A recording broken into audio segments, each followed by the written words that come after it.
கர்த்தருடைய பரிசுத்த நாமம் மகிமைப்படுவதாக. இந்த நாளில் இந்த காலை வேளையிலே கர்த்தர் நம்மை அவர்கள் பலப்படுத்தும்படியாய் நமக்கு தருகிற வார்த்தை லூக்கா எழுதின சுவிசேஷம் அதனுடைய 2வது அதிகாரம் அதனுடைய 1வது வசனம். அந்நாட்களில் உலகம் எங்கும் குடிமதிப்பு எழுதப்பட வேண்டும் என்று அகஸ்து ராயனால் கட்டளை பிறந்தது. கர்த்தருடைய பரிசுத்த நாமம் மகிமைப்படுவதாக. இந்த வசனத்தை கொண்டுதான் தேவஜனங்களாகிய நம்மை இன்று அவர்கள் பலப்படுத்துகிறார். ரோமர்கள் ஆட்சி செய்த அன்றைய நாட்களிலே அதிகாரத்தில் இருந்த அகஸ்து ராயனால் குடிமதிப்பு எழுதப்பட வேண்டும் என்கிற ஒரு கட்டளை பிறந்தது. அந்த கட்டளை அவன் சொன்னபடியே செய்து முடிக்கப்பட்டது. அந்நாட்களில்தான் நம்முடைய ஆண்டவராகிய இயேசு கிறிஸ்துவும் பிறக்கிறார்.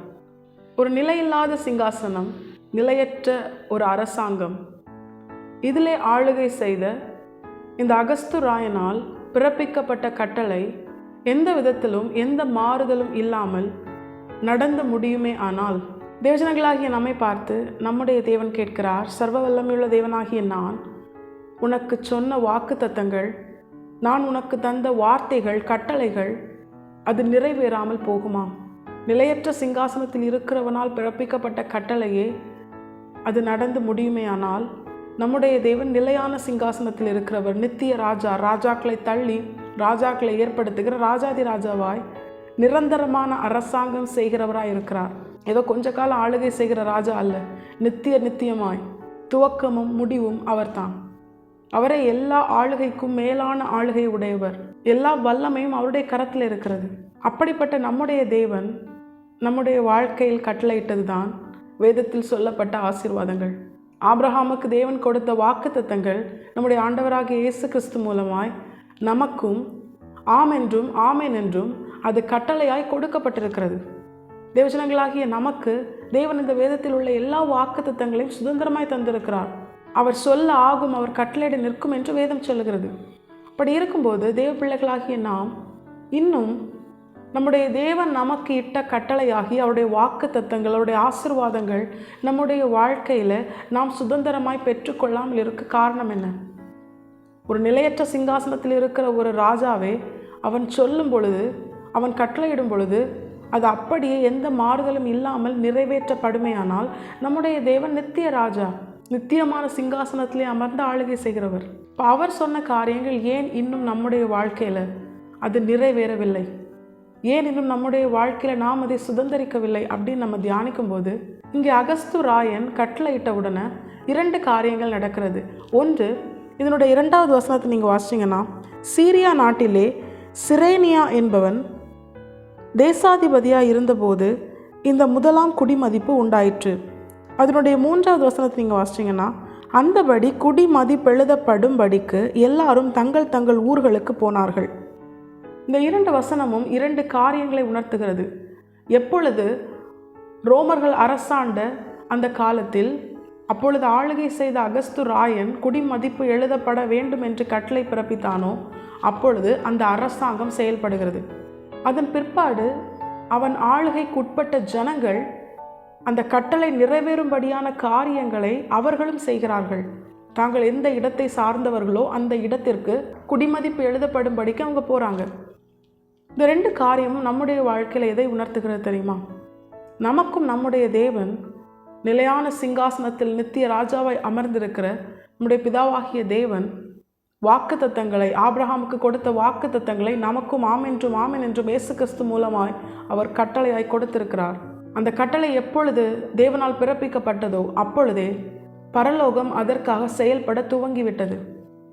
நம்மை ஆசீர்வதிக்கும்படியாய், வேதத்தில் சொல்லப்பட்ட வாக்கு தத்தங்களை நாம் சுதந்திரிக்கும்படியாய் பரலோகம் செயல்பட துவங்கிவிட்டது. ஆனால் தேவஜனங்களாகிய நாம் இன்னும் அந்த வாக்கு தத்தங்களை சுதந்திரிக்கும்படியான கிரியைகளை நாம் நம்முடைய வாழ்க்கையில் இன்னும் வெளிப்படுத்தலை. அரசாங்கம் மாத்திரம் செயல்பட்டால் போதாது.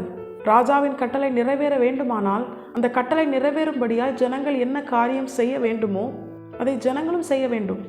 தேவ பிள்ளைகளாகி நம்முடைய வாழ்க்கையிலும் இன்றைய நாளில் தேவன் தெளிவாய் கற்றுத்தருகிறார். இன்னும் நாம் வாக்கு தத்தத்தை சுதந்திரிக்காமல், தேவனால் நமக்கு கட்டளையாய் கொடுக்கப்பட்ட அநேக நன்மைகளை சுதந்திரிக்காமல் இருக்க காரணம் நாம் அதற்கு இன்னும் சரியாய் கீழ்ப்படியாததுதான் காரணம்.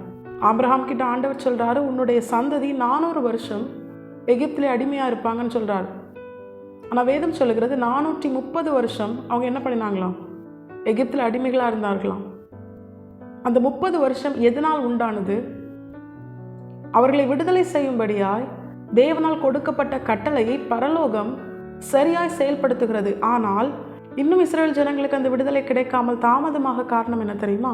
அதை செயல்படுத்த மோசே என்ன செய்ய வேண்டுமோ அதை இன்னும் செய்ய மோசே தேவனுடைய சித்தத்திற்கு ஒப்பு கொடுக்காமல் இருந்ததுதான் காரணம். தேவ பிள்ளைகளாகி நம்மிடத்திலும் ஆண்டவர் எதிர்பார்ப்பது தான். வேதத்தில் சொல்லப்பட்ட எல்லா வாக்குத்தத்தங்களையும் எல்லா மேலான ஆசீர்வாதங்களையும் தேவன் நமக்கும் சுதந்திரமாய் வாக்குத்தத்தமாய் அவர் கட்டளையிட்டு கொடுத்திருக்கிறார்.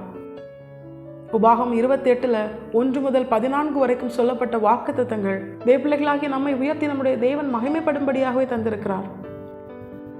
அந்த காரியங்கள்லாம் நம்முடைய வாழ்க்கையில் நிறைவேற வேண்டுமானால் அந்த 1வது வசனத்தில் ஆண்டவர் சொல்றார், நான் உன்னிடத்தில் எதிர்பார்க்கிற சில காரியங்களுக்கு நீ கீழ்ப்படியணும். நீ என்ன செய்ய வேண்டுமோ அதை நீ செய்ய வேண்டும் ஆண்டவர் சொல்றார். ஆண்டவன் நமக்கு எச்சரித்து உணர்த்துகிறது தான். நிலையற்ற சிங்காசனத்தில் இருப்பவன் பிறப்பித்த கட்டளையே அவன் சொன்னபடியே நடந்து முடியுமேயானால் நம்முடைய தேவன் நமக்கு தந்த வாக்குத்தத்தங்கள் ஆசீர்வாதங்கள் நம்முடைய வாழ்க்கையிலும் நாமும் அதை சுதந்திரமாய் பெற்றுக்கொள்ள வேண்டுமானால் தேவனிடத்திலிருந்து கட்டளை பிறந்தவுடனே பரலோகம் அதற்காக செயல்பட ஆரம்பித்து விட்டது. தேவ பிள்ளைகளாகிய நாம் அதை சுதந்திரிக்க நாம் என்ன செய்ய வேண்டும் என்று வேதத்தில் தேவன் நமக்கு கட்டளையிட்டு கொடுத்திருக்கிறாரோ அந்த காரியங்களை வாசித்து தியானித்து அதற்கு கீழ்ப்படிய நாம் நம்மை முழுமையாய் கர்த்தருடைய பாதத்தில் அர்ப்பணிக்கும் பொழுது கர்த்தருடைய நல்ல ஆவியாகிய பரிசுத்த ஆவியானவர் நம்மை செம்மையான வழியை நடத்தி அந்த வாக்குத்தத்தங்களை சுதந்திரிக்க தேவன் நம்மிடத்தில் என்ன எதிர்பார்க்கிறார், நாம் என்ன செய்ய வேண்டும் என்று வேதம் கற்பிக்கிறதோ அதை நமக்கு தெளிவாய் கற்றுத்தந்து நமக்குள்ளே பலனாயிருந்து அந்த காரியங்களுக்கு கீழ்ப்படிய வைத்து நாமும் நம்முடைய தேவனால் கொடுக்கப்பட்ட வாக்குத்தத்தங்களை சுதந்திரிக்கும்படியாய் பரிசுத்த ஆவியானவர் நமக்கு உதவி செய்வது அதிக நிச்சயம். தேவஜனங்களாகிய நாம் இதை உணர்ந்து நாம் தேவனால் ஆசீர்வாதம் பெற்றவர்களாய் மாத்திரமல்ல, நாம் மற்றவர்களுக்கு ஆசீர்வாதமாய் மாறத்தக்கதாய் தேவனால் நமக்கு கொடுக்கப்பட்ட வாக்குத்தத்தங்களை சுதந்திரிக்க நாம் நம்மை முழுமையாய் பரிசுத்த ஆவியானவரின் ஆளுகைக்கு ஒப்பு கொடுப்போம். நிச்சயமாக நம்முடைய வாழ்க்கையில் வேதத்தில் சொல்லப்பட்ட எல்லா வாக்குத்தத்தங்களையும் நம்முடைய வாழ்க்கையில் நிறைவேற்றி நம்மை உயர்த்தி நம்முடைய தேவன் மகிமைப்படுவது அதிக நிச்சயம். கர்த்தர் இந்த வசனத்தை கேட்டு நம் அனைவரையும் ஆசீர்வதித்து வழி நடத்துவாராக. கர்த்தருடைய பரிசுத்த நாமம் மட்டுமே மகிமைப்படுவதாக. மாரநாதா இயேசு வருகிறார். ஆயத்தமாகவும் பிறரை ஆயத்தப்படுத்துவோம். ஆமென்.